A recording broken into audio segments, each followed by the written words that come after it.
Hi student, आज हम लोग साइंस 1 का जो ग्रेविटेशन चैप्टर है उसका लास्ट पार्ट करने वाले हैं।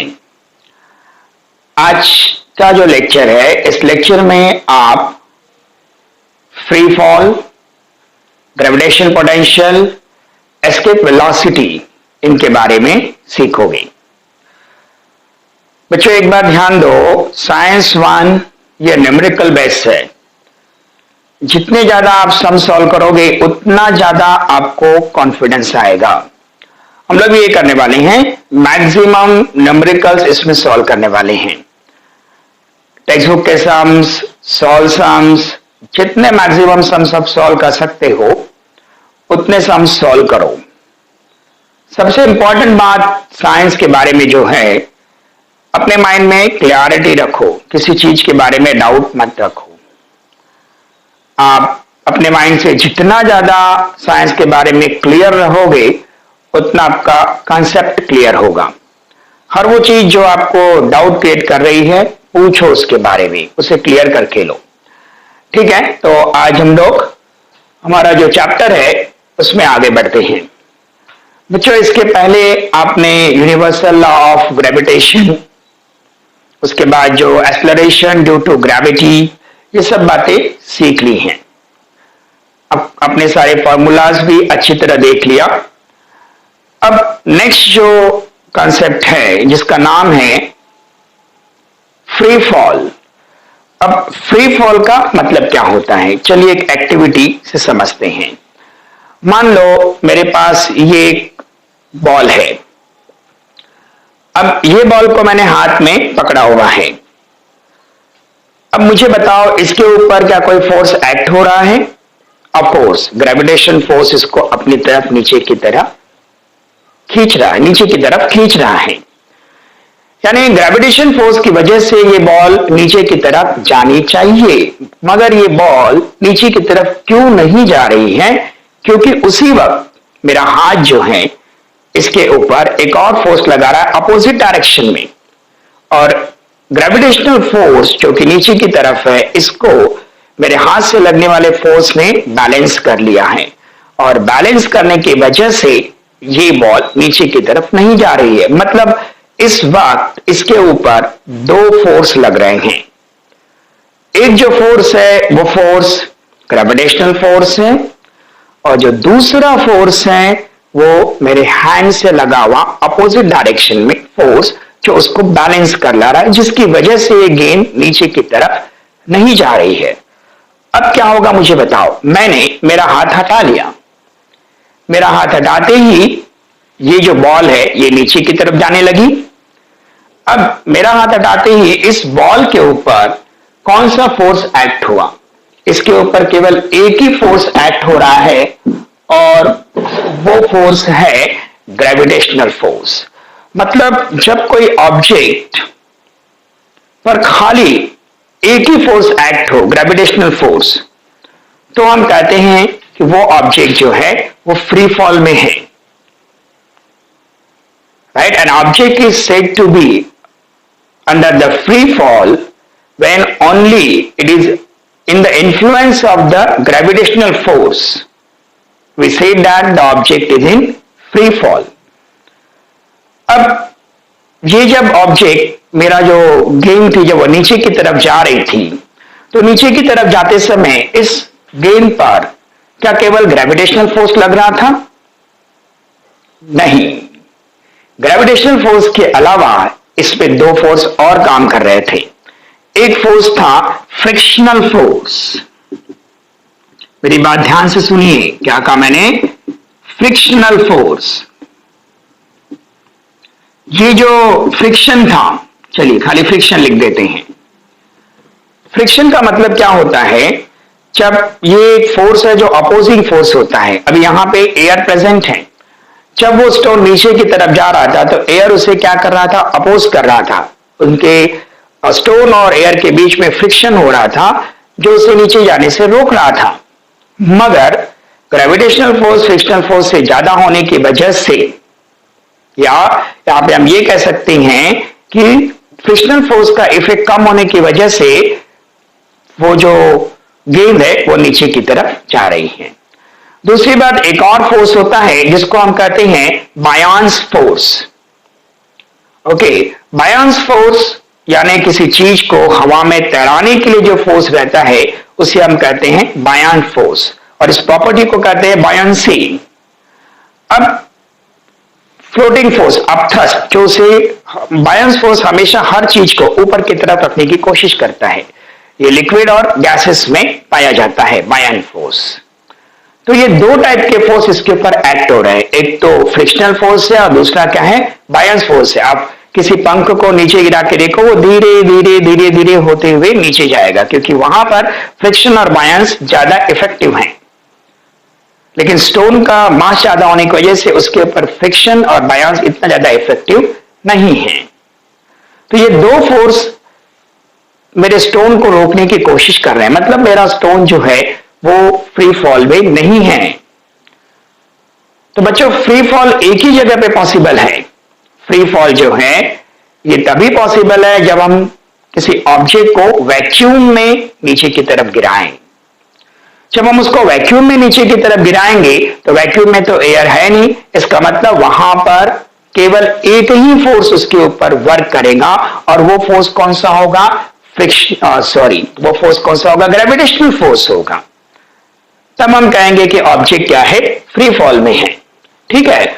अब बच्चों एक बात बताओ, जब मैंने इस ऑब्जेक्ट को, स्टोन को यहां से रिलीज किया, तो रिलीज करते वक्त इस स्टोन का इनिशियल वेलोसिटी क्या था?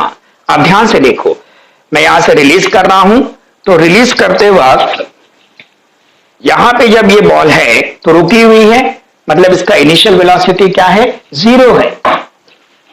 लेकिन ग्रेविटेशनल फोर्स की वजह से जैसे ही मैं गेंद को रिलीज करता हूं, इसके ऊपर कौन सा फोर्स एक्ट होने लगता है, ग्रेविटेशनल फोर्स। जब किसी ऑब्जेक्ट पे फोर्स एक्ट हो तो उसका वेलोसिटी बदलते जाता है, चेंज होते जाता है। यानी उस वक्त उस गेंद पर जब फोर्स एक्ट हो रहा है, ग्रेविटेशनल फोर्स, तो इसकी स्पीड जो है, इसकी जो वेलोसिटी है लगातार क्या होती है, बढ़ती जाती है, मतलब ये एक्सेलरेशन में आ जाता है। अब अगर इसी गेंद को मैं नीचे से ऊपर की तरफ फेंकूं, तो नीचे से ऊपर की तरफ फेंकते वक्त क्या होगा, जब मैं इसे नीचे से ऊपर फेंकूंगा तो नीचे से ऊपर फेंकने के बाद समझो ये गेंद नीचे से ऊपर जा रही है। अब इसके ऊपर ग्रेविटेशनल फोर्स अपोजिट डायरेक्शन में एक्ट हो रहा है, तो इसकी वेलोसिटी धीरे धीरे क्या होगी, कम होती जाएगी। वेलोसिटी, चेंज ऑफ वेलोसिटी का रेट भी क्या होगा, कम होगा। इसका मतलब यहां पर जो एक्सेलरेशन है वो कम होता जाएगा, यानी जो एक्सेलरेशन का वैल्यू है वो नेगेटिव होगा। जब भी आप किसी ऑब्जेक्ट को नीचे से देखो, ऊपर से नीचे की तरफ जब कोई ऑब्जेक्ट आएगा तो उस वक्त A is equal to G positive होगा। लेकिन जब कोई ऑब्जेक्ट नीचे से ऊपर की तरफ जाएगा तो A is equal to minus G होगा। जानते हो बच्चों ऐसा क्यों होगा? क्योंकि जब ये ऊपर की तरफ जा रहा है उस वक्त ग्रेविटेशनल फोर्स इसे नीचे खींच रहा है, और ग्रेविटेशनल फोर्स नीचे खींच रहा है तो एक्सेलरेशन कम होता जा रहा है, इसीलिए ए का वैल्यू क्या होगा, एनर्जी। ये बहुत ही इंपॉर्टेंट है आगे सम सॉल्व करने के लिए। ठीक है, तो आप ये बात याद रखो। जब ऑब्जेक्ट, अभी सीधी सी बात है, ऑब्जेक्ट नीचे की तरफ आ रहा है, ग्रेविटेशनल फोर्स जो है अर्थ के सेंटर की तरफ है, और ऑब्जेक्ट का जो डिस्प्लेसमेंट का डायरेक्शन है या वो नीचे उसी तरफ आ रहा है जिस तरफ फोर्स लग रहा है, करके ए का वैल्यू क्या होगा, पॉजिटिव होगा। अब जब कोई ऑब्जेक्ट फ्री फॉल में हो, तो अब फ्री फॉल का मतलब तो आपको समझ में आ गया होगा। फ्री फॉल क्या होगा, when an object is under the influence of only और solely gravitational force, we say that the object is in free fall. अब एक बात बताओ, ये जो जब ग्रेविटेशनल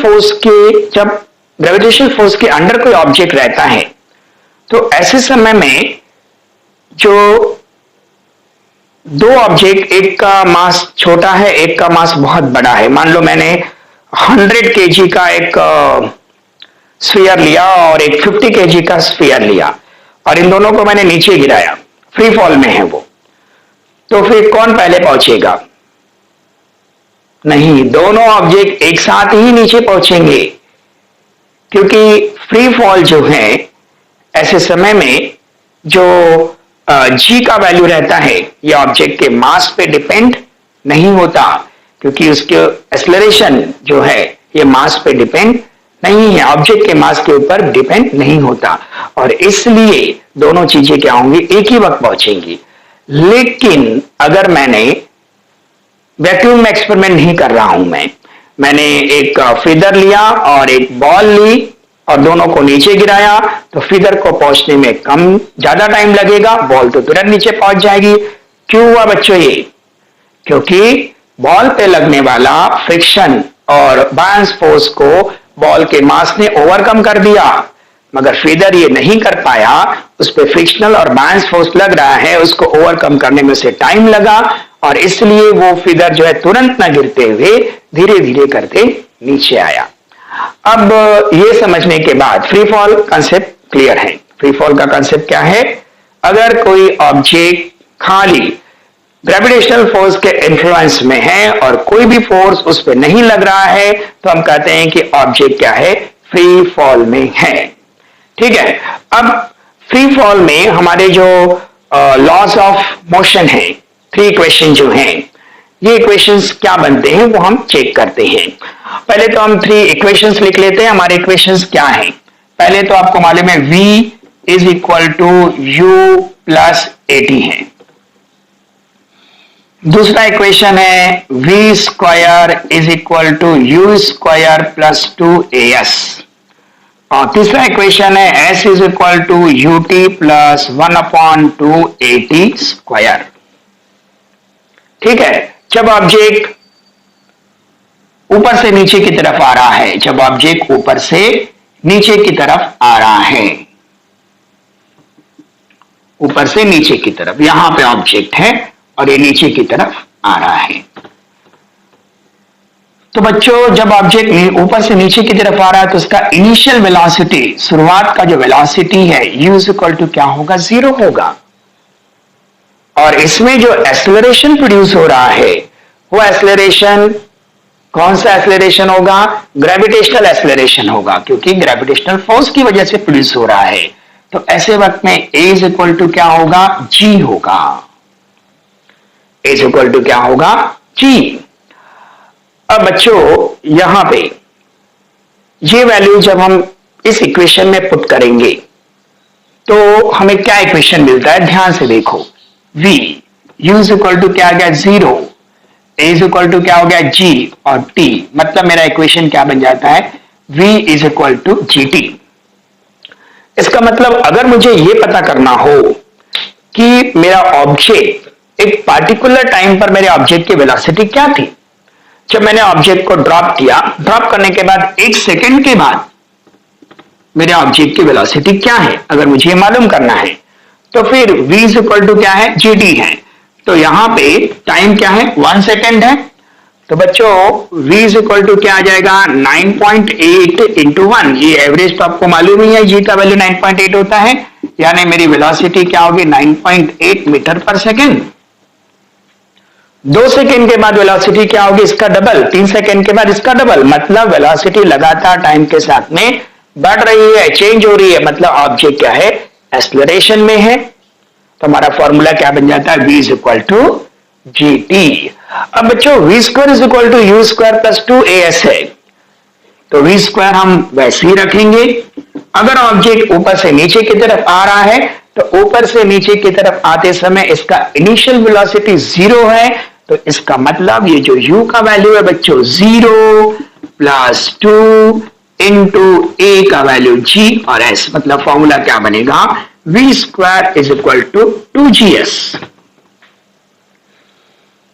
तो अब अगर मैं ऐसे कहता हूं, अगर मुझे ये मालूम करना है कि एक पार्टिकुलर डिस्टेंस पर उसका वेलोसिटी क्या था, मान लो कि अगर मुझे ये फाइंड करना, ड्रॉप करने के बाद 5 मीटर के बाद जो s है, s क्या होता है, डिस्प्लेसमेंट होता है ना, s डिस्प्लेसमेंट मतलब कितना डिस्टेंस उसने ट्रैवल किया, उसको हम s कहते हैं।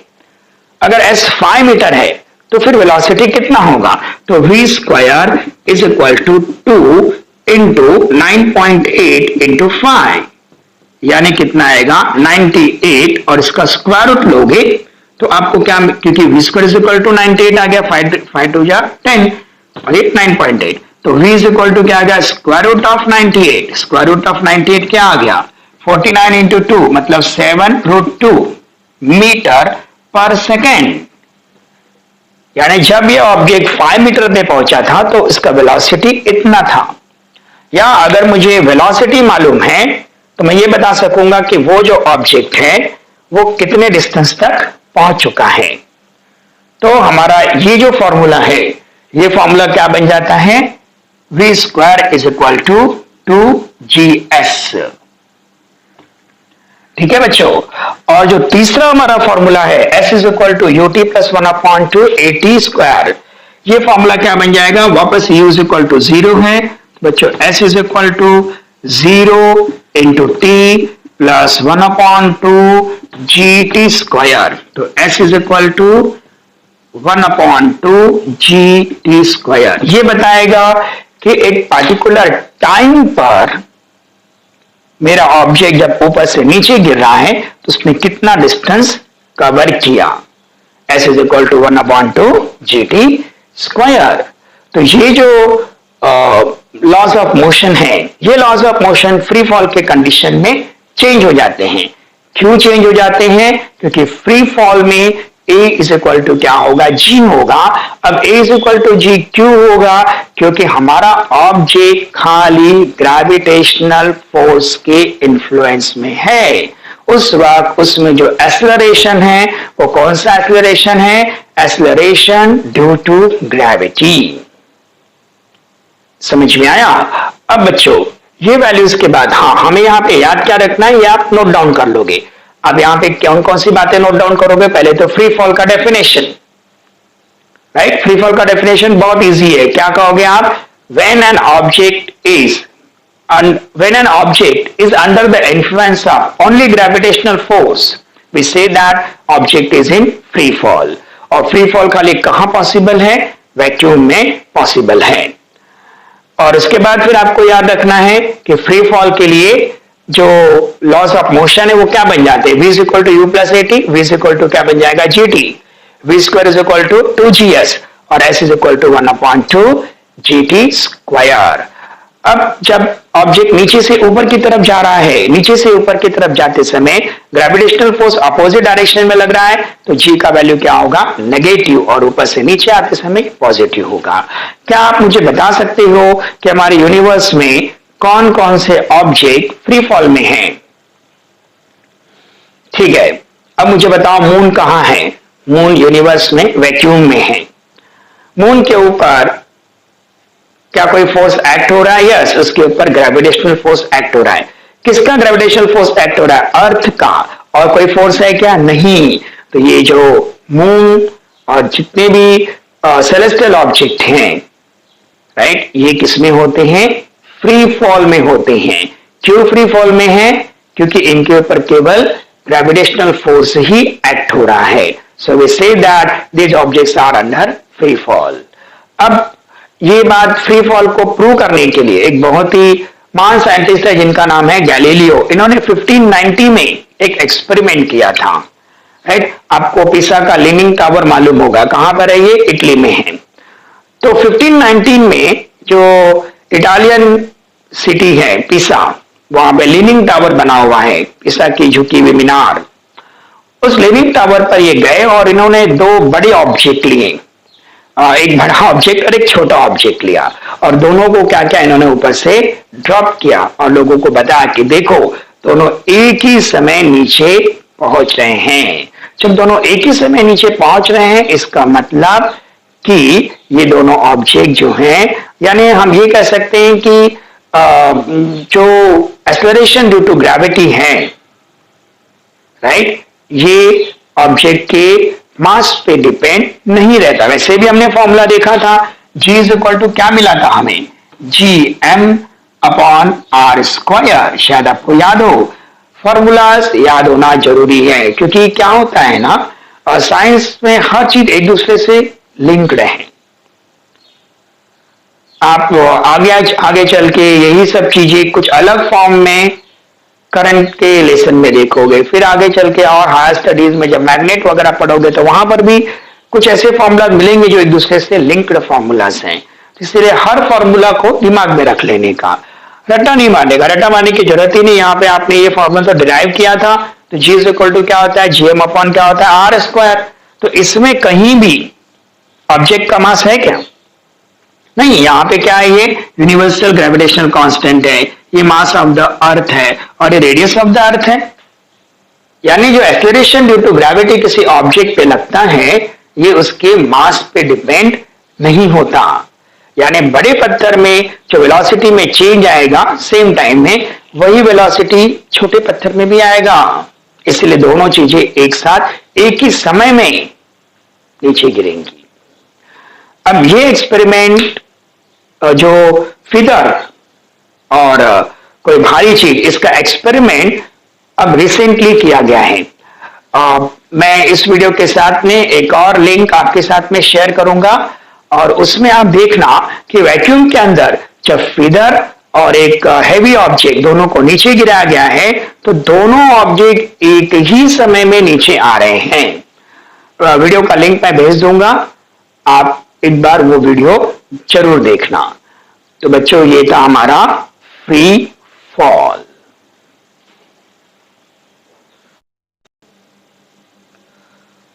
After the previous free fall, the next part which we are going to see is the gravitational potential energy. तो बच्चों फ्री फॉल में आपने क्या देखा, हाँ, मून और जो सैटेलाइट है जो हमारे अर्थ के चारों तरफ मूव होते हैं, इन पर खाली एक ही फोर्स एक्ट होता है, ग्रेविटेशनल फोर्स। इस वजह से ये जो ऑब्जेक्ट्स है वो क्या है, फ्री फॉल में है। अब ग्रेविटेशनल पोटेंशियल एनर्जी का मतलब क्या होता है? पहले तो पोटेंशियल एनर्जी का मतलब क्या होता है? पोटेंशियल एनर्जी का मतलब होता है the energy stored in the object because of a state और position is called as a potential energy.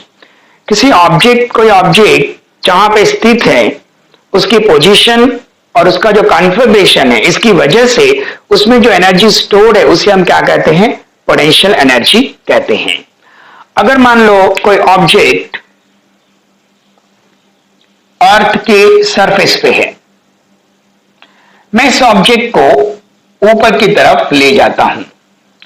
जब मैं इसे ऊपर की तरफ ले जा रहा हूं तो मैं ग्रेविटेशनल फोर्स के अगेंस्ट में काम कर रहा हूं, और जब मैं ग्रेविटेशन फोर्स के अगेंस्ट में वर्क कर रहा हूं तो मेरा किया गया जो वर्क है ना, इस ऑब्जेक्ट में पोटेंशियल एनर्जी के फॉर्म में स्टोर होगा।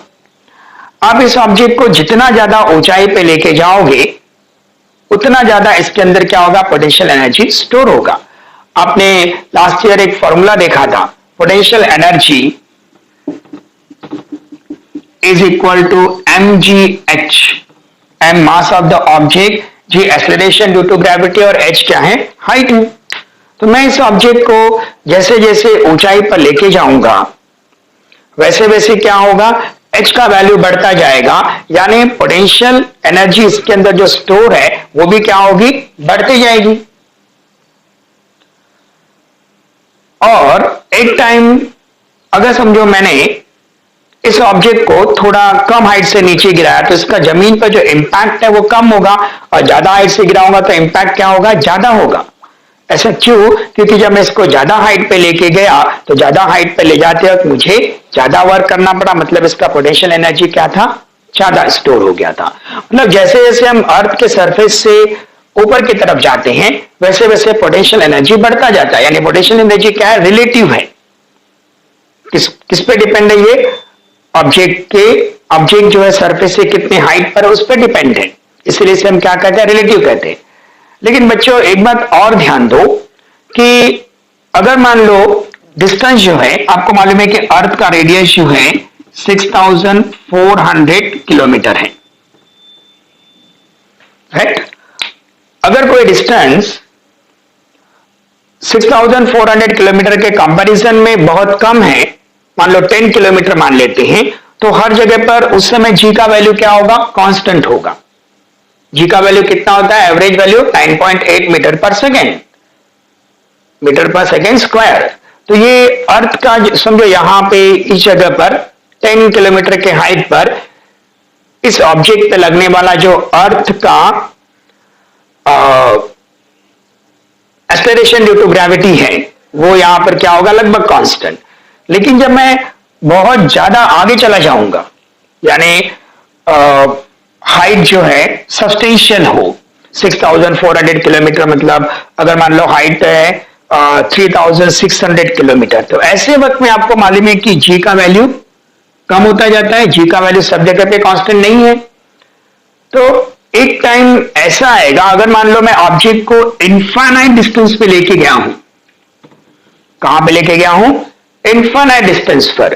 तो इनफाइनाइट डिस्टेंस पर एक्सेलरेशन ड्यू टू ग्रेविटी तो रहेगा ही नहीं, और फोर्स भी उसके ऊपर एक्ट होना बंद हो जाएगा। तो ऐसे समय में यहां पर एट इनफाइनाइट डिस्टेंस जो ग्रेविटेशनल पोटेंशियल एनर्जी है वो कितनी होगी? ग्रेविटेशनल पोटेंशियल एनर्जी 0 हो जाएगी। जबकि हाइट ज्यादा है मगर जी का वैल्यू कम हो गया और उस पर कोई फोर्स ही नहीं एक्ट हो रहा है, तो इनफाइनाइट डिस्टेंस पर यह कितना होता है? 0 होता है। तो ग्रेविटेशनल पोटेंशियल एनर्जी क्या होती है? ग्रेविटेशनल फोर्स की वजह से या ग्रेविटेशनल फोर्स के अपोज में जब आप काम करते हो तो उस वक्त जो एनर्जी ऑब्जेक्ट में स्टोर होती है उसे आप क्या कहते हो? ग्रेविटेशनल पोटेंशियल एनर्जी कहते हो। यही अभी पोटेंशियल एनर्जी टर्म आपने पढ़ लिया, इसी को आप पोटेंशियल डिफरेंस और मतलब इलेक्ट्रिकल पोटेंशियल, मैग्नेटिक पोटेंशियल के फॉर्म में भी पढ़ने वाले हो। यहां पे जब आप ग्रेविटेशनल पोटेंशियल की बात कर रहे हो तो यहां पे मास की बात कर रहे हो। इलेक्ट्रिकल पोटेंशियल में मास की जगह पर चार्ज आ जाएगा, और मैग्नेटिक पोटेंशियल जब आप आगे हायर स्टडीज में पढ़ोगे तो वहां पे पोल स्ट्रेंथ आ जाएगा। ये सब चीजें आप आगे पढ़ने वाले हो, फिलहाल आप इसी पे कॉन्सेंट्रेट करो। अब बच्चों हमें ये बात तो मालूम है कि for a smaller distance the potential energy is less than 0। मतलब क्या? देखो अभी एक बात समझो, यहां पे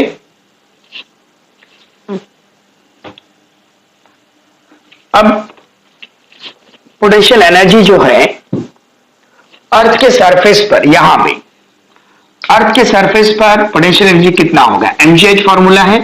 अर्थ के सरफेस पर h इज इक्वल टू लगभग क्या होगा? 0 होगा। हाइट तो 0 है, तो यहां पे पोटेंशियल एनर्जी क्या होगी? 0 होगी। जैसे जैसे मैं आगे बढ़ूंगा एक पर्टिकुलर हाइट तक ये क्या होगी? बढ़ेगी, और बाद में फिर क्या होगा? कम होते होते होते होते होते क्या हो जाएगा? 0 हो जाएगा। राइट? अब हम ये मान लेते हैं कि उतने हाइट तक एक ऑब्जेक्ट जो है h हाइट पर है, और इस h हाइट पर अब जो gravitational acceleration due to gravity जो है, राइट, इसका वैल्यू अब चेंज हो रहा है, मतलब कांस्टेंट नहीं रह रहा है। इतने हाइट को हमने कंसीडर किया हुआ है। तो फिर ऐसे वक्त में यहां पे जो पोटेंशियल एनर्जी होगी इसकी, राइट, ये पोटेंशियल एनर्जी होगी minus G M M upon क्या होगा? R plus H. कितना आएगा? Minus G M M upon R. ये कब होगा? जब ऑब्जेक्ट जो है अर्थ के सरफेस से स्मॉलर डिस्टेंसेस पर है, उस वक्त क्या होगा? Minus G M M upon R plus H. R क्या है? रेडियस ऑफ द अर्थ है। जी क्या है? यूनिवर्सल ग्रेविटेशनल कांस्टेंट है। एम क्या है? मास ऑफ द अर्थ है। और ये एम क्या है? मास ऑफ द ऑब्जेक्ट। जो ऑब्जेक्ट आपने एक एच हाइट पर, अर्थ के सरफेस से एच के हाइट पर जो ऑब्जेक्ट रखा हुआ है, वो जो हाइट है वो एच है, और उसका मास क्या है? एम है। समझे? मतलब when an object is at a distance of H height from the surface of the earth, its potential energy is minus G M M upon R plus H. ये इसका क्या आ जाता है? पोटेंशियल एनर्जी आ जाता है। तो ये फॉर्मूला आपको याद रखना है। कौन सा एनर्जी? Gravitational potential energy. तो ग्रेविटेशनल पोटेंशियल एनर्जी क्या होता है? किसी ऑब्जेक्ट के पोजीशन या उसके स्टेट की वजह से अर्थ के सरफेस से एक पार्टिकुलर हाइट पर उसमें जितना एनर्जी स्टोर्ड है उसी को हम क्या कहते हैं, ग्रेविटेशनल पोटेंशियल एनर्जी कहते हैं। और ये gravitational potential energy infinite distance पे कितना होता है, जीरो होता है। क्यों जीरो होता है बच्चों, क्योंकि इनफाइनाइट डिस्टेंस पर आप खुद ही सोचो, यहां पे अगर मैं ये इनफाइनाइट कर दूं, ये जो डिस्टेंस है क्या है, इनफाइनाइट है। मैं बता दूं आपको, इन्फिनिटी को हम ये सिंबल से बताते हैं। इन्फिनिटी बहुत बड़ा नंबर ऑफ स्टार्स इनफाइनाइट हैं। वन पे इतने सारे जीरो दे दो कि अनकाउंटेबल हो जाए तो उसको हम क्या कहते हैं, इन्फिनिटी। वैसे इसका डेफिनेशन अलग है लेकिन हम ऐसे ही कंसिडर करते हैं। अब यहां पे ये जो डिस्टेंस है अगर मैं इनफाइनाइट कर दूं तो आपको मालूम है कि डिनोमिनेटर में जितना नंबर बड़ा होते जाता है वैल्यू उतनी कम होती जाती है, तो ये धीरे धीरे क्या हो जाएगा, जीरो हो जाएगा। मतलब इनफाइनाइट डिस्टेंस पर ग्रेविटेशनल पोटेंशियल एनर्जी क्या होगा, जीरो होगा। सरफेस पर भी क्या होगा, क्योंकि एमजीएच फॉर्मूला समझे। हाँ, अब यहां पे ये फॉर्मूला क्यों अप्लाई करना पड़ता है, क्योंकि ग्रेविटेशनल पोटेंशियल सब जगह पर जी का जो वैल्यू है वो सब जगह पे कांस्टेंट, हाँ सब जगह पे वो कांस्टेंट है, लेकिन एक पार्टिकुलर हाइट के बाद जी का वैल्यू क्या होता है, कम होने लगता है। और इसके लिए हमें पोटेंशियल एनर्जी क्या लेना, माइनस GMM अपॉन क्या लेना पड़ता है, R प्लस H। तो ग्रेविटेशनल पोटेंशियल एनर्जी का कंसेप्ट आपको समझ गया। सिंपल इतना याद रखने का, कोई ऑब्जेक्ट जब हम अर्थ के सरफेस से ऊपर ले जा रहे हैं तो ऊपर ले जाते वक्त क्या हो रहा है, हम ग्रेविटेशनल फोर्स के अगेंस्ट में वर्क कर रहे हैं, इस वजह कर रहे हैं। ये किस फॉर्म में स्टोर हो रहा है, ग्रेविटेशनल एनर्जी के फॉर्म में स्टोर हो रहा है। ये gravitational potential energy infinite distance पे कितना होता है, जीरो होता है। क्यों, क्योंकि फॉर्मूला क्या है, minus GM small m upon R plus H, और R प्लस H इनफाइनाइट है, तो किसी चीज को इनफाइनाइट से डिवाइड करो तो हमें जीरो मिलता है, इसीलिए यहां पर ये क्या होगा, जीरो होगा।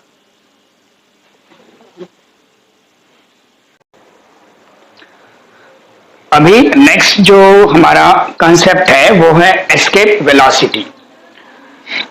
तो बच्चों अगर ये बॉल को मैं ऊपर की तरफ फेंकता हूं तो आप ये जानते हो कि ऊपर जाते वक्त इसका जो वेलोसिटी है वो कम कम कम कम होते जाएगा और एक स्टेज पे जाने के बाद जीरो हो जाएगा और फिर वो यहां से होकर के नीचे आएगा। ठीक है, अब कोई ये जो बॉल है, इस बॉल को कितने हाइट तक पहुंचाना है, ये बात किस पे डिपेंड होगी कि आप कितने जोर से बॉल को फेंकते हो। कितने जोर से फेंकते हो इसका मतलब आप ये देखो कि इसका इनिशियल वेलोसिटी कितना होना चाहिए। अगर मान लो स्टार्टिंग में ही इनिशियल वेलोसिटी बहुत ज्यादा है तो गेंद ज्यादा दूर तक जाएगी, अगर इनिशियल वेलोसिटी कम है तो गेंद जो है वो कम दूर तक जाएगी। मतलब किसी गेंद को कितने हाइट तक पहुंचना है ये किस पे डिपेंड होता है, उसके इनिशियल वेलोसिटी पे डिपेंड होता है।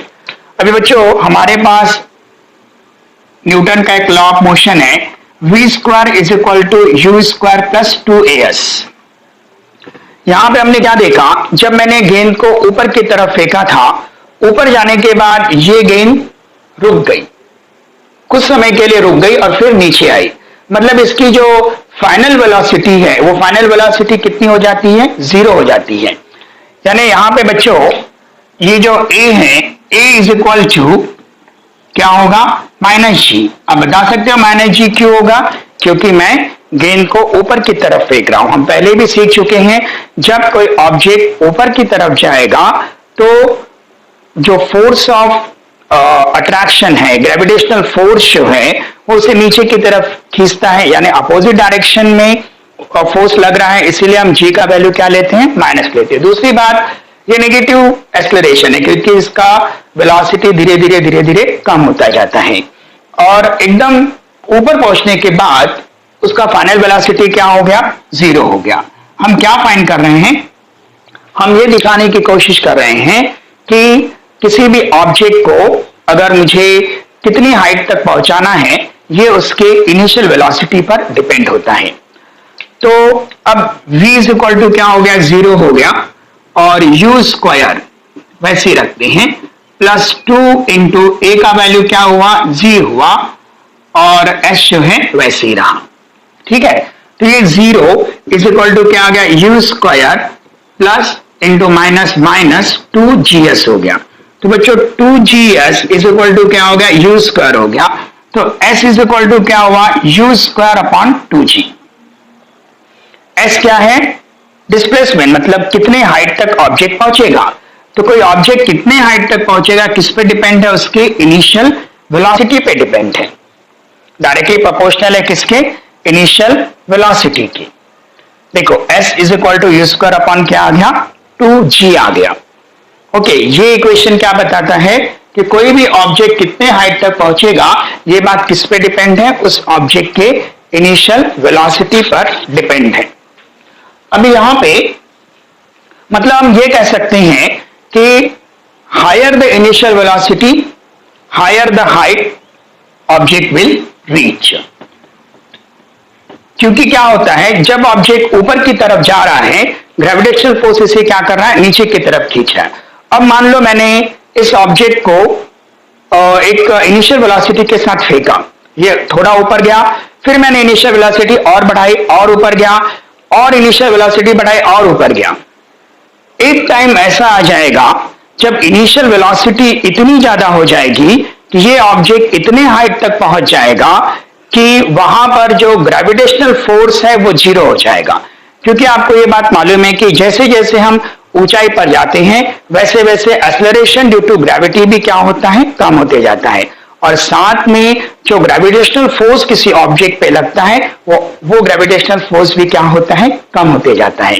तो एक टाइम ऐसा आएगा कि किसी इनिशियल वेलोसिटी की वजह से ऑब्जेक्ट इतने हाइट तक पहुंच जाएगा कि उसके बाद ये ऑब्जेक्ट जो है ग्रेविटेशनल फोर्स का जो इफेक्ट है उसको ओवरकम कर देगा, और फिर ये वापस अर्थ पर नहीं आएगा। The object will not return on the earth, वो यूनिवर्स में कहीं भी जाकर के स्टेबल हो जाएगा और अर्थ पर रिटर्न नहीं आएगा। तो ये जो वेलोसिटी है, जिस वेलोसिटी के साथ आप उस ऑब्जेक्ट को ऊपर की ओर फेंक रहे हो, जिसकी वजह से जो है ऑब्जेक्ट वापस अर्थ पर ना आकर के ग्रेविटेशनल फोर्स को ओवरकम कर देगा, उस वेलोसिटी को हम क्या कहते हैं, एस्केप वेलोसिटी। मतलब ये वो वेलोसिटी है जिस वेलोसिटी की वजह से ऑब्जेक्ट ग्रेविटेशनल फोर्स को ओवरकम कर देगा और वापस अर्थ पे लौट करके नहीं आएगा। अब अगर मुझे ये ग्रेविटेशनल, ये एस्केप वेलोसिटी कितनी होती है, अगर ये फाइंड करना है तो इसके लिए law of conservation of energy का हमें यूज करना पड़ेगा। आपको ये बात मालूम है, higher the initial velocity larger is the height reach by the ball. मतलब जितना ज्यादा आप इनिशियल वेलोसिटी ज्यादा रखोगे उतना ज्यादा हाइट पर पहुंचेगा। रीजन क्या है कि हायर इनिशियल वेलोसिटी की वजह से जो बॉल जो है वो ग्रेविटी को और ज्यादा अपोज करता जाएगा। जितना ज्यादा इनिशियल वेलोसिटी उतना ज्यादा वो ग्रेविटी को क्या करेगा, अपोज करके ऊपर जाने की कोशिश करेगा। तो चलो अब हम एस्केप वेलोसिटी के लिए फॉर्मूला डिराइव करते हैं। ठीक है, हाँ ये बाद में आप नोट डाउन कर लेना, एग्जाम में अगर आपको क्वेश्चन आता है, derive the equation for the escape velocity using the law of conservation of energy. Suppose an object with mass m and its initial velocity is equal to escape velocity. its initial velocity is equal to escape velocity। मतलब जो initial velocity है हम v से लिख देते हैं, v escape velocity के बराबर है। अब बच्चों यहां पर on the surface of earth, earth के सरफेस पर हम मान लेते हैं कि अर्थ के सरफेस से उसको स्टार्टिंग वेलोसिटी कितनी दे दी गई है, v, एस्केप वेलोसिटी दे दी गई है। तो ऑन द सरफेस ऑफ अर्थ उसका जो काइनेटिक एनर्जी होगा वो कितना होगा, क्योंकि हम उसको एक पार्टिकुलर वेलोसिटी के साथ में हम क्या कर रहे हैं, इजेक्ट कर रहे हैं, मतलब इनिशियल वेलोसिटी उसका किसके बराबर है, एस्केप वेलोसिटी के बराबर है। तो उसका काइनेटिक एनर्जी कितना आ जाएगा, 1/2 mvec vsc, ये खाली लिखा गया है कि एस्केप वेलोसिटी है करके। ओके, और उसका जो पोटेंशियल एनर्जी है हमने देखा था पिछले इसमें, पोटेंशियल एनर्जी जो है अर्थ के सरफेस से नजदीक पे नेगेटिव होती है, ये क्या होगा, -Gmm अपॉन क्या आएगा, R, ठीक है, -Gm अपॉन क्या आ गया, ये R आ गया। सरफेस के पास में जो H है हम निग्लेक्ट कर देते हैं, क्योंकि बहुत आपको मालूम है रेडियस 6400 है, तो इसीलिए हम H का वैल्यू ज्यादा इफेक्ट नहीं करता इक्वेशन को, करके हम R ही ले लेते हैं। तो जो टोटल एनर्जी है, टोटल एनर्जी इसको मैं साइन दे देता हूं E1 इज इक्वल टू क्या होगा, पोटेंशियल एनर्जी प्लस क्या होगा, काइनेटिक एनर्जी। तो काइनेटिक पोटेंशियल एनर्जी कितना है, -Gmm अपॉन क्या है, R है, और काइनेटिक एनर्जी कितना है, 1/2 mv एस्केप वेलोसिटी के स्क्वायर के बराबर है। ठीक है बच्चों, ये तो कहां हो गया, ऑन द सरफेस ऑफ अर्थ। फिर एट इंफिनिटी, अब हम लोग इंफिनिटी वर्ड क्यों ले रहे हैं, क्योंकि एस्केप वेलोसिटी किसी ऑब्जेक्ट को दे दी जाए तो वो ऑब्जेक्ट क्या है, अर्थ के ग्रेविटेशनल फोर्स को ओवरकम कर देगा, और ओवरकम करके यूनिवर्स में चला जाएगा, मतलब कहां चला जाएगा, इंफिनिटी पे चला जाएगा। यूनिवर्स को हम क्या बोलेंगे, इंफिनिटी पे चला, इसलिए हम यहां पर एट इंफिनिटी क्या होगा, जो काइनेटिक एनर्जी है, अब बताओ क्या होगा kinetic energy at infinity. Infinity पे जाने के बाद वो ऑब्जेक्ट वहां पे क्या होगा, रुक जाएगा। जैसे मैंने गेंद फेंकी, मैक्सिमम हाइट पे जाने के बाद वहां पे उसका वेलोसिटी क्या हो गया, 0 हो गया, मतलब v क्या हो गया, 0 हो गया। अगर v 0 हो गया इसका मतलब काइनेटिक एनर्जी क्या हो जाएगी, 0 हो जाएगी। देखो 12 mv² है ना, ये भी हमने इनिशियल वेलोसिटी के लिए आया, और ये भी जो है जब इंफिनिटी पर उसका वेलोसिटी क्या हो जाएगा, 0 हो जाएगा, तो पूरा ये इक्वेशन क्या हो जाएगा, 0 हो जाएगा। और पोटेंशियल एनर्जी इंफिनिटी पर, तो यहां पे ये तो पोटेंशियल एनर्जी R पे था, मतलब सरफेस पर। अब यहां पे Gmm और जो R है ये क्या हो गया, इंफिनिटी हो गया, R इज इक्वल टू क्या हो गया, इंफिनिटी। क्यों, क्योंकि अब ऑब्जेक्ट कहां जा चुका है, इंफिनिटी पे जा चुका है।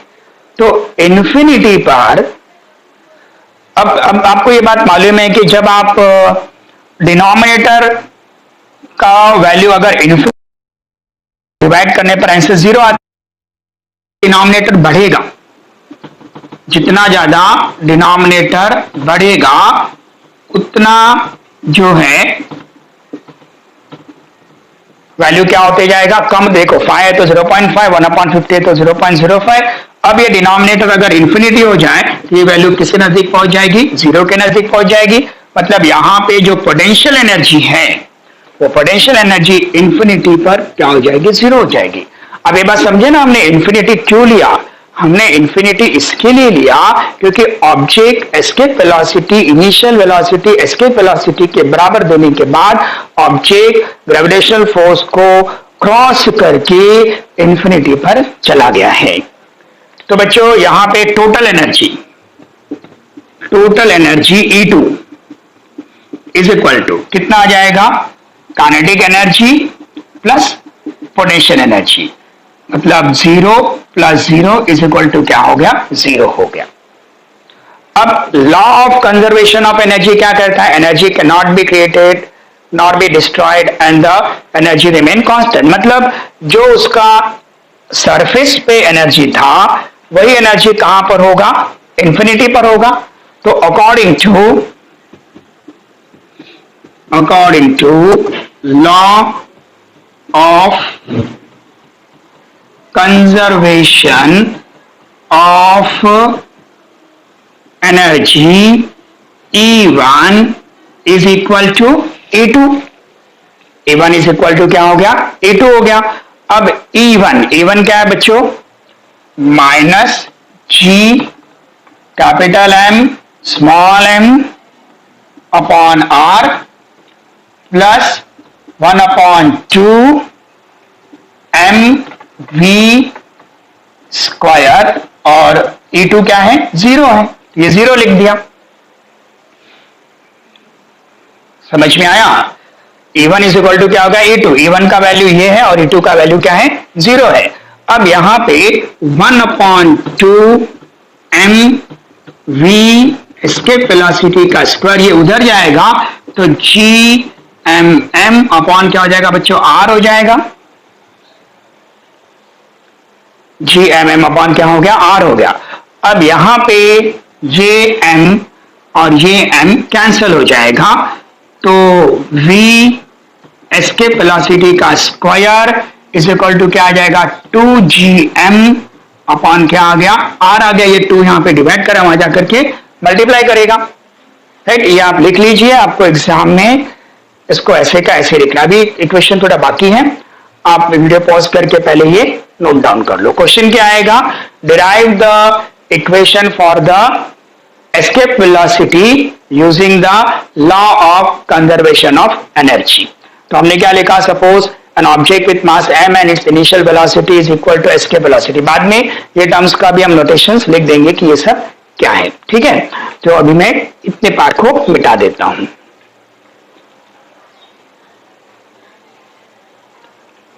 अब बच्चों यहां पे v escape velocity is equal to क्या आ गया? Square root of 2gm upon क्या आ गया? R आ गया। Square root of 2gm upon क्या आ गया? R आ गया, ठीक है? इसके अलावा ये इक्वेशन और आगे भी जाएगा। आपको ये भी आ सकता है कि write the equation form of in the form of acceleration due to gravity. तो बच्चों अब यहां पे आपको ये बात तो मालूम है कि g का जो वैल्यू है ये हमने फॉर्मूला देखा था gm upon r square. Acceleration due to gravity जो है इसका वैल्यू क्या आता है? gm अपॉन r स्क्वायर आता है। तो ये g का वैल्यू मैं सब्स्टिट्यूट करना चाहता हूं, तो ये g वही बचा, r स्क्वायर उधर चला गया, तो g r स्क्वायर अपॉन क्या आ गया? m आ गया। अब ये वैल्यू यहां पे रख दो, ठीक है? ये वैल्यू अगर मैं यहां पे रखूंगा तो escape velocity is equal to square root of 2 into g का वैल्यू क्या आएगा? Acceleration due to gravity, radius of earth का स्क्वायर, m वैसे ही अपॉन r और इंटू ये वाला m और पहले वाला जो r यहां पे प्रेजेंट है ऑलरेडी वो वाला r। तो इसमें से क्या क्या कैंसिल हो गया? एक r कैंसिल हो गया, m से m कैंसिल हो गया, तो फिर escape velocity is equal to क्या आ गया? स्क्वायर रूट ऑफ 2gr आ गया। स्क्वायर रूट ऑफ क्या आ गया? 2gr आ गया। तो बच्चों यहां पे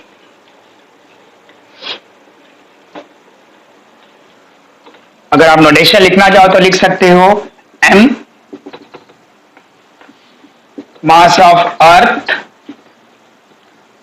g universal gravitational constant, okay, r radius of अर्थ। चलो हमारे क्वेश्चन को आगे बढ़ाते हैं। v एस्केप वेलोसिटी, जो एस्केप वेलोसिटी आपको मिला ये कितना मिला 2gr, तो बच्चों स्क्वायर रूट ऑफ 2 इंटू, अब g का वैल्यू कितना होता है 9.8, और जो अर्थ का रेडियस है अभी आपको याद हो ही गया होगा 6.4 इंटू 10⁶ किलोमीटर। जब आप ये पूरा सॉल्व करोगे तो आपको एस्केप वेलोसिटी मिलेगा 11.2 मीटर पर सेकेंड, किलोमीटर पर सेकेंड कितना मिलेगा 11.2 किलोमीटर पर सेकेंड।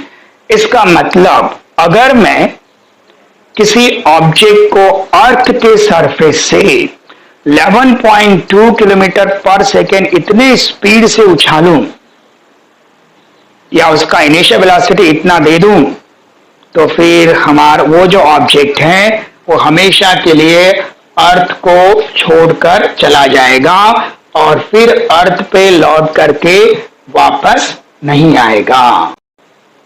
जो स्पेसक्राफ्ट को आपको मून वगैरह पर भेजना है तो वहां भेजने के लिए उसको क्या करना पड़ेगा, जो उसका इनिशियल वेलोसिटी है वो इनिशियल वेलोसिटी आपको 11.2 किलोमीटर पर सेकेंड से ज्यादा रखना पड़ेगा। मतलब एस्केप वेलोसिटी से ज्यादा रखोगे तभी वो क्या होगा, अर्थ के ग्रेविटेशनल फोर्स को ओवरकम करके आगे चला जाएगा। समझ में आया? चलो तो यहां पे हमारा ये लेसन खत्म होता है। अगले वीडियो में बच्चों मैं आपको इसके न्यूमेरिकल्स कराऊंगा।